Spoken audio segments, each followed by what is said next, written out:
MUA ini syok tiba-tiba ditagih utang dari Sudrajat, ujung-ujungnya malu ternyata salah kirim DM. Seorang MUA pemilik akun TikTok bernama Nura Nugraha Makeup syok berat mendadak ditagih utang Dodi Sudrajat, ternyata hanya salah kirim DM. Melalui unggahan TikTok, Nurah menunjukkan isi DM dari Dodi Sudrajat yang meminta untuk segera melunasi hutang. Nurah yang merasa tidak pernah berhutang pada Dodi pun dibuat bingung. Hidup lagi capek-capeknya malah ditagih utang sama ayahnya Mayang dan almarhum Vanessa Angel, tulis akun tersebut. Awalnya Nurah menerima pesan dari Instagram Dodi yang menagih semua hutang padanya.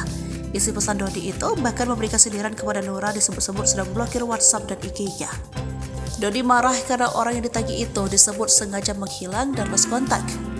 Ayah Mayang ini bahkan mengancam akan mendatanginya langsung ke Cakung untuk menagih hutang itu. Kalau pinjam uang dan janji mau tolong diganti dulu sebelum ngeblok WhatsApp dan Instagram.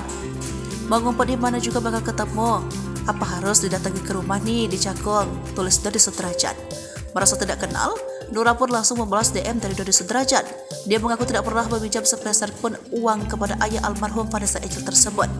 Setelah melihat jawaban dari Nurah, Dodi Sudrajat akhirnya sadar jika dia salah DM orang. Ayah Mayang kemudian memastikan apakah pemilik akun TikTok tersebut bernama Siti. Mohon maaf, ini Siti bukan ya, balas Dodi Sudrajat.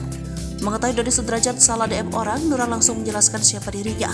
Dia juga tidak tinggal di Cakung, melainkan di Tasikmalaya. Usut punya usut. Nama wedding yang sedang dicari Dodi Sudrajat memiliki sedikit kesamaan. Hal itulah yang menjadi dalang Dodi Sudrajat salah DM orang.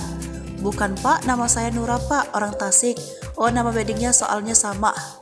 Postingan tersebut sontak jadi sorotan.